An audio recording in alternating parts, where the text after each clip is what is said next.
हाय, मैं हूं समीर। आज हम स्टडी करेंगे परमाणु संरचना के बारे में, एटॉमिक स्ट्रक्चर के बारे में बात करेंगे। कभी आप लोगों ने सोचा है कि कण होता क्या है?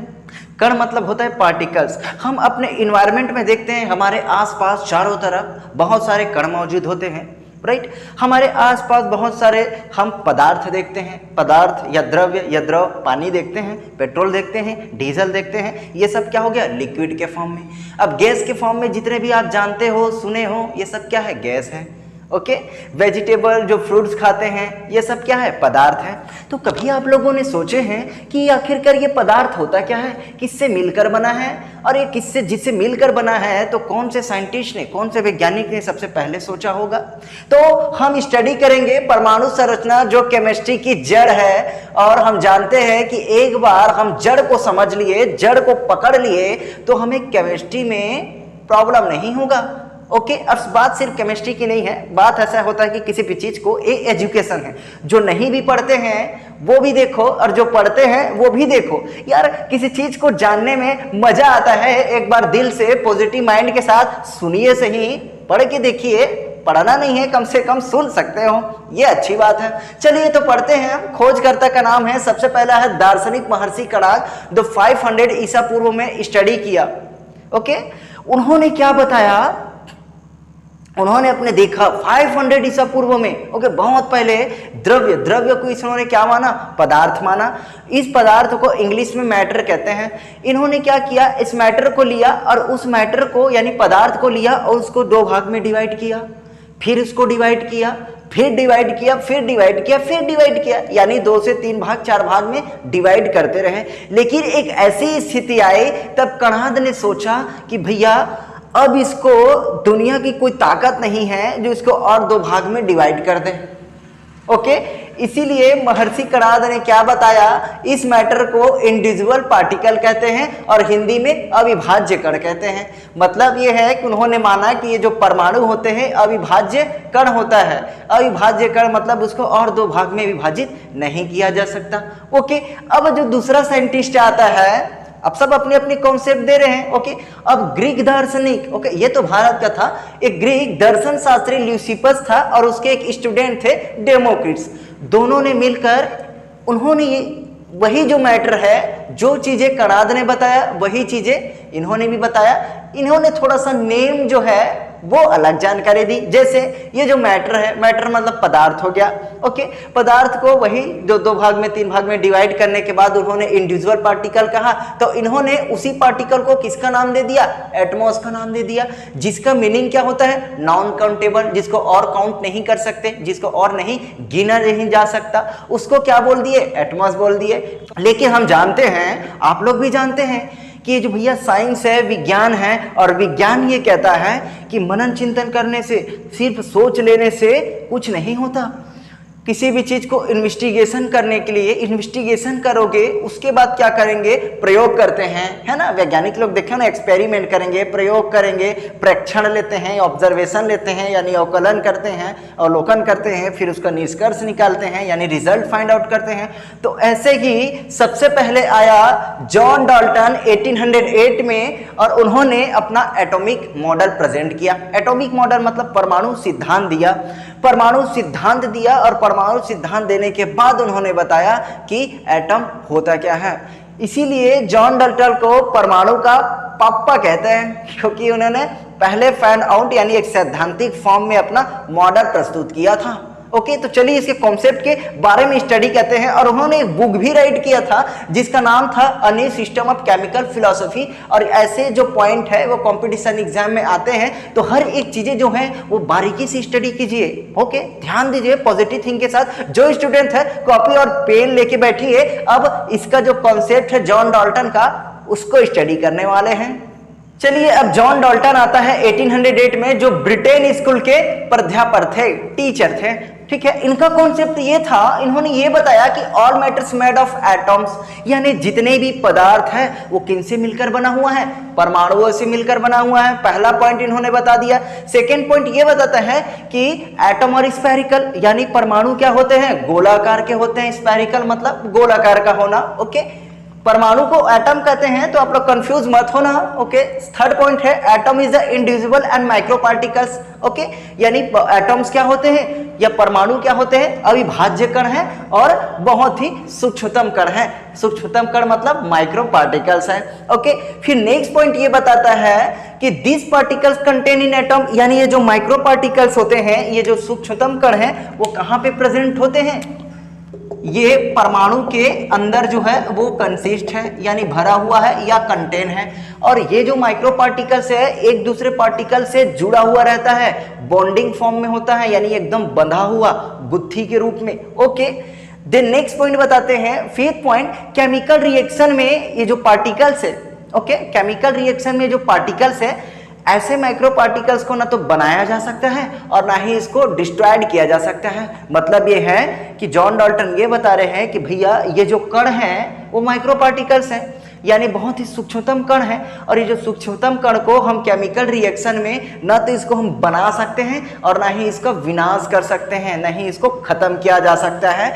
ऐसे पार्टिकल है ये। अब और चीजें बता रहे हैं। जो नेक्स्ट पॉइंट है, किसी भी परमाणु का जो केमिकल प्रॉपर्टीज होता है, जॉन डाल्टन और भी बता रहे हैं कि किसी भी परमाणु का जो रासायनिक गुणधर्म है, केमिकल प्रॉपर्टीज है, वो परमाणु के मास के इक्वल होता है। अब देखो, परमाणु है या किसी भी ऑब्जेक्ट या किसी भी पदार्थ में कुछ ना कुछ तो मास होता है। मास मतलब होता है हिंदी में द्रव्यमान। ओके, जैसे ये परमाणु है, ओके, ये क्या है? परमाणु है, और परमाणु के कुछ ना कुछ तो मास होगा। मास को हम कैपिटल एम या स्मॉल एम से चलो शो कर देते हैं। ये हो गया मास। मास मतलब होता है द्रव्यमान। तो परमाणु का जो द्रव्यमान है, इस परमाणु के ही केमिकल प्रॉपर्टीज मतलब होता है रासायनिक गुण, तो इसके रासायनिक गुण के बराबर होता है, यानी कि सेम होता है। यह हो गया रासायनिक गुण। ओके, तो इस प्रकार जो है जॉन डाल्टन ने अपना कॉन्सेप्ट बताया कि परमाणु में ये चीजें जो होती है परमाणु की प्रॉपर्टीज है या गुण है, ये बता दिया जॉन डाल्टन। 1808 में सबसे पहला एक सैद्धांतिक फॉर्म दिया, लेकिन बहुत सारे लोगों ने क्वेश्चन किया। जॉन डाल्टन ने अपना कॉन्सेप्ट बता दिया भैया कि परमाणु जो होते हैं ये होते हैं, लेकिन कोई भी चीज हो कहीं ना कहीं कमी रह जाती है, राइट? तो यहाँ भी कमियां रह गई थी। पहला कमी क्या था? किसी ने पूछा कि ये डाल्टन भैया आप ये हमने बताया कि ये जो परमाणु होता है गोलाकार का होता है, हमने मान लिया, और इसके अंदर छोटे छोटे कण होते हैं, ये भी मान लिया, तो ये कौन सी पार्टिकल होता है? तो ये जो पहला पार्टिकल निकल जाता है, नेम ऑफ पार्टिकल। ओके, मतलब ये क्वेश्चन ये है कि पार्टिकल्स का जो नेम क्या है वो नहीं पता, तो पहला पॉइंट निकल गया, कण का नाम क्या है, ये कमी रह गई थी। मतलब जॉन डाल्टन कण का नाम नहीं बता पाया। दूसरी चीजें आती है, किसी ने और क्वेश्चन किया कि हे डाल्टन भैया आपने बताया कि परमाणु गोलाकार का होता है, हमने मान लिया। आपने बताया कि इसके अंदर माइक्रो पार्टिकल्स होते हैं, ये भी हमने मान लिया, लेकिन लताबाजी सटक ली है। ये समझ नहीं आता कि इसके अंदर जो पार्टिकल्स है वो कहाँ पे होता है, इसका वितरण कहाँ पे होता है, ये समझ नहीं आता मुझे। प्लीज बताओ ना। तो जॉन डाल्टन जो है 1808 में ये जो नेम ऑफ पार्टिकल्स नहीं बता पाया। किसी ने पूछा कि हाँ सही तो है कि इसके अंदर पार्टिकल्स है, तो ये पार्टिकल कहाँ पे है? यहाँ पे, यहाँ पे, यहाँ पे या यहाँ पे? पहला तो पोजीशन ऑफ पार्टिकल भी निकल जाता है। ओके, सेकेंड क्वेश्चन निकल गया पोजीशन ऑफ पार्टिकल, या चलो कण बोल देता हूं। और थर्ड आ जाता है इसका वितरण, यानी ये जो पार्टिकल है वो कहाँ पे वितरित हुआ है। वितरित होना मतलब डिस्ट्रीब्यूशन होना, इंग्लिश में कहते हैं। ओके, तो इसका जो डिस्ट्रीब्यूशन है उसे भी नहीं बता पाया, तो इसको बोलते हैं वितरण हिंदी में। तो ये 3 पॉइंट जो है वो मोस्ट इंपॉर्टेंट था। कण का नाम हो गया, इसका पोजीशन हो गया और इसका वितरण हो गया। तो ऐसी जो कमियां हैं, लिमिट है, वो निकल गई। वैसे तो बहुत सारी कमी थी। बहुत सारी कमी कहने का मतलब यह है कि और बहुत सारे लोगों ने क्वेश्चन किया कि कलर क्या है, साइज क्या है, एनर्जी क्या होता है ऐसे जानते हो ना, कई लोग क्वेश्चन पूछते हैं, अभी जो मैं पढ़ा रहा हूं इसी में भी कई लोगों को क्वेश्चन बन रहा होगा कि अभी भी परमाणु को समझने के लिए अब सब वैज्ञानिक क्या करने लगे, सोचने लगे, थिंक करने लगे कि भैया परमाणु होता क्या है। हालांकि जॉन डाल्टन ने अपना सिद्धांत दे दिया, तो क्वेश्चन अब ये बन गया पहला कि पार्टिकल यानी जो कण है उसका नाम क्या है। तो अब सब वैज्ञानिक इसी में लग गए कि कण को नाम को ढूंढने के लिए। तो एक वैज्ञानिक आता है 1886 में और उन्होंने अपना एक्सपेरिमेंट किया, अभी देखते हैं उसको। चलिए, जॉन डाल्टन में 3 कमी रह गई थी। पहला क्या कमी था, कण का नाम है, उसका वितरण है, पोजीशन है। अब कण का नाम जो है वो फाइंड करना वैज्ञानिक के लिए चुनौतीपूर्ण हो गया। सबने अपना अपना कॉन्सेप्ट सोचना स्टार्ट कर दिया। वैज्ञानिक एक था 1830 में मुल्किन नाम के, उन्होंने सोचा बट प्रयोग नहीं कर पाया था। तो प्रयोग सबसे पहले किसने किया, यूजेन गोल्डस्टीन ने 1886 में। उन्होंने क्या किया, एक एक्सपेरिमेंट किया। एक्सपेरिमेंट में उन्होंने एक अरेंजमेंट किया, ऐसा अरेंजमेंट किया कण को फाइंड आउट करने के लिए। सबसे पहले उसने एक वैक्यूम ट्यूब लिया, या इसको ग्लास का ट्यूब बोलते हैं, या गैस जार भी कहते हैं, या इसको डिस्चार्ज ट्यूब भी कहा जाता है। उन्होंने क्या किया, ये ग्लास ट्यूब ले लिया और ग्लास ट्यूब लेने के बाद 2 इलेक्ट्रोड ले लिए। एक इलेक्ट्रोड कैथोड का था और एक जो है वो एनोड था। ये कैथोड है वो जिंक का धातु होता है, ये जो होता है कॉपर धातु होता है, यानी मेटल होते हैं। इसको कैथोड प्लेट कहते हैं, इसको एनोड प्लेट कहते हैं। कैथोड प्लेट में क्या होता है, माइनस चार्ज होते हैं, और एनोड में क्या होता है, पॉजिटिव चार्ज होता है। और उन्होंने और क्या किया, गोल्डस्टीन ने ये जो कैथोड रॉड है उसमें थोड़ा सा क्या कर दिए, होल कर दिए यहाँ पे। और एनोड रॉड में कुछ नहीं किए हैं, उसमें होल नहीं किए हैं, इसमें होल किए थे। ओके, होल करने के बाद इसको, अब इलेक्ट्रिक करंट है तो इलेक्ट्रिक करंट के लिए वायर है, तो ये समझिए वायर से कनेक्ट करते, किससे कनेक्ट कर दिए हैं, बैटरी से कनेक्ट किए हैं। यहाँ पे हाई वोल्टेज विद्युत धारा या हाई वोल्टेज जो है वो जनरेट होता है। अब ये बैटरी से कनेक्ट है तो इसमें कैथोड रॉड का माइनस जो चार्ज है बैटरी के माइनस चार्ज से कनेक्ट है, और यहाँ का जो पॉजिटिव आवेश बोलते हैं हिंदी में, तो आवेश बोल सकते हैं, और एनोड के प्लस आवेश से क्या है, कनेक्ट है। और उन्होंने क्या किया, इस वैक्यूम ट्यूब में एक वेरी लो प्रेशर में एक लीड लगा दी है, जहां से कम दाब, बहुत ही कम दाब में, यानी बहुत ही गैस का कम दाब। ओके, और इस ट्यूब के अंदर गैस भरी होती है, वायु या निर्वात में। वायु या निर्वात में कहने का मतलब इसमें वायु फिल है, और अल्प मात्रा में, बहुत ही कम मात्रा में क्या है, हाइड्रोजन गैस जो है वो फिल है।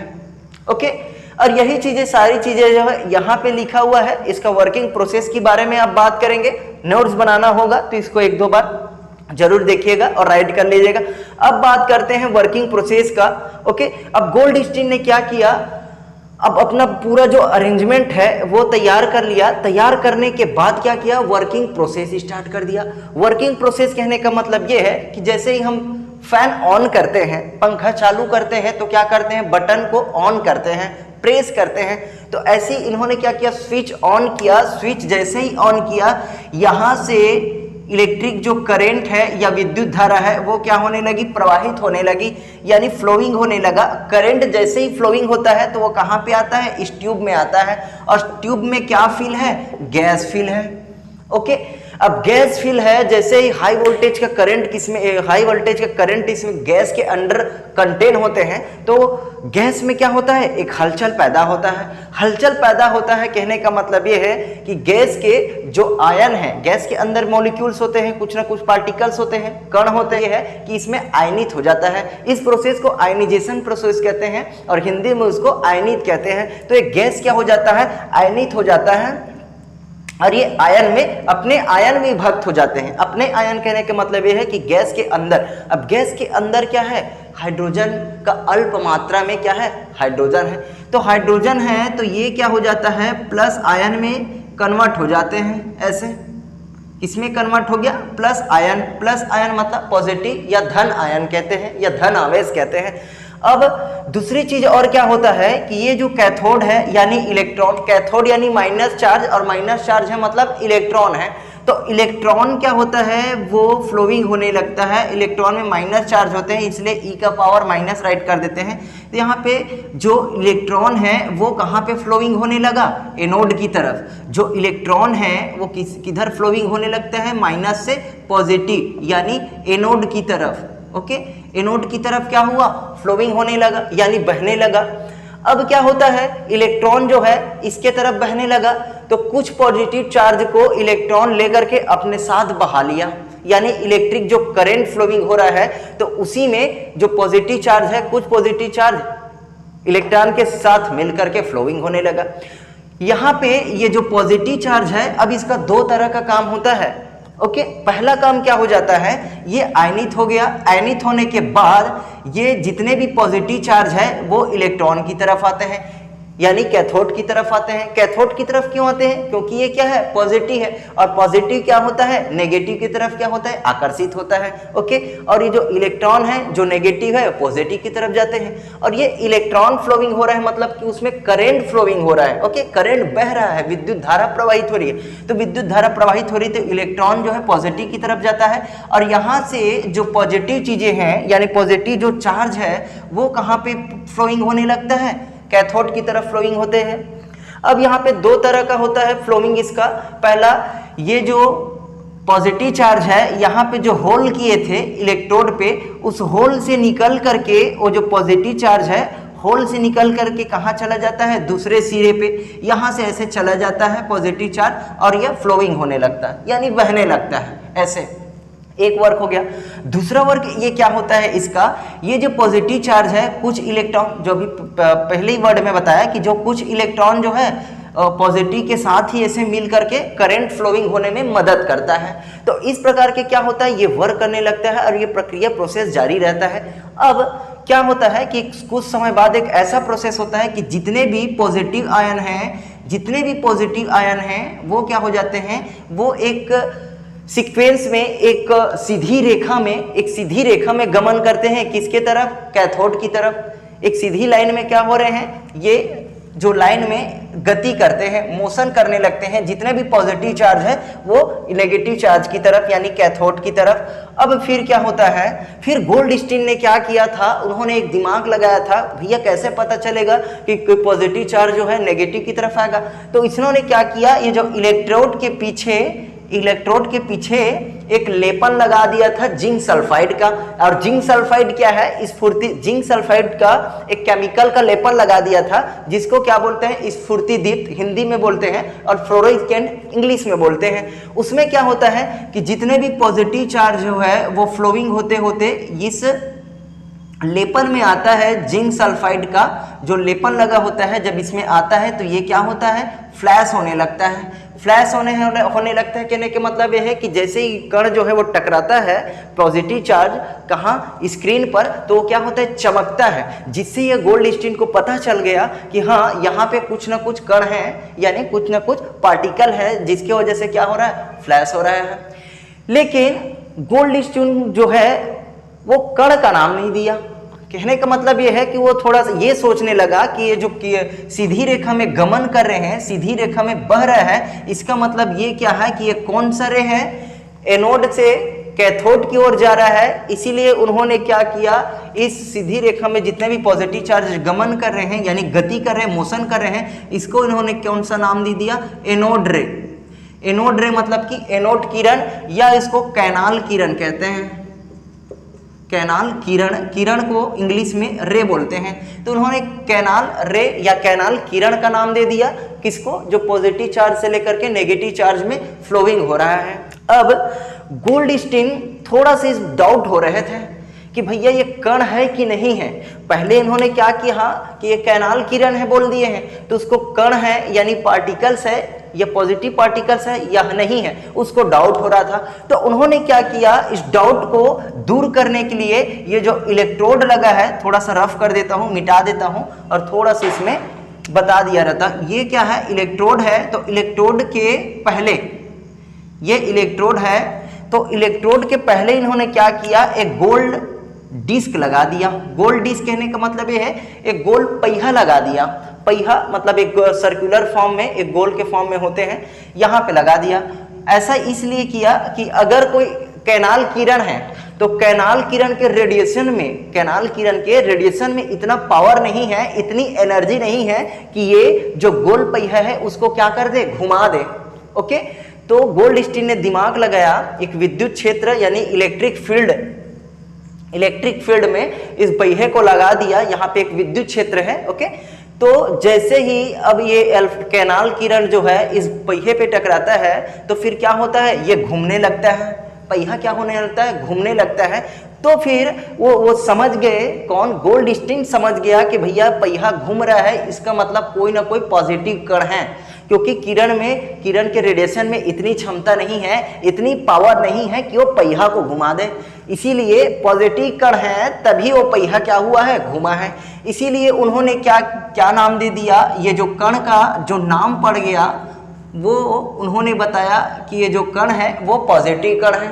अभी नाम को गोल्डस्टीन ने नहीं बता पाया था कि ये जो प्रोटॉन है, ओके, अभी क्या किया, ये जो कण है सिर्फ पॉजिटिव है, ये चीजें बताया, और जो किरण है तो कैनाल किरण है, ये किसने बताया, गोल्डस्टीन ने। लेकिन अभी भी क्वेश्चन बन गया था कि अभी भी क्वेश्चन बन गया कि ये जो कण है तो उसका नाम क्या है। इन्होंने कण का सिर्फ बता दिया कि हाँ परमाणु है, तो परमाणु में पॉजिटिव कण होता है। अब इसके बाद फिर से नेक्स्ट वैज्ञानिक आते हैं, फिर से क्वेश्चन बन गया कि आखिरकार उस कण का नाम क्या है।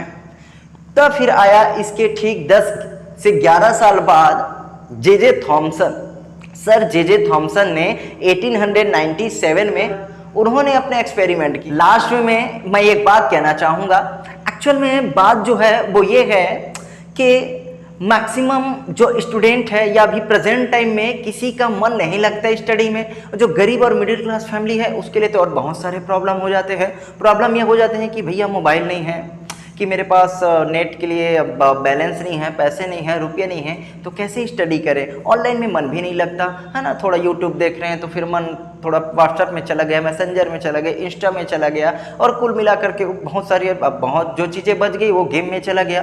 तो ऐसी जो ग्राफ है वो नहीं बनता, ओके। लेकिन मैं एक चीज़ कहना चाहूँगा, जो बच्चे स्टडी पे केयर करते हैं, ओके, वो क्या करो, एक कॉपी ले लो, पेन ले लो, और किसी का भी अगर आप लेक्चर स्टडी करते हैं किसी कहीं से भी, तो उसको क्या करो, नोट्स करो या जो भी करो। कहने का मतलब ये है कि पूरी शिद्दत से, मन से पूरे एक ग्राफ बना के स्टडी करो, तो फिर ज़्यादा बेनिफिट मिलता है या ज़्यादा अच्छा लगता है। अभी आने वाले टाइम में कंपटीशन एग्जाम होते हैं, हर एक फील्ड में कंपटीशन एग्जाम है, और कंपटीशन एग्जाम को वही लोग क्लियर करते हैं जिसका नॉलेज जो होता है वो डीप होता है। और डीप नॉलेज लेने के लिए आपको अच्छे से अंडरस्टैंडिंग करना पड़ेगा, एक पॉजिटिव थिंक के साथ अंडरस्टैंडिंग करना पड़ेगा, ओके।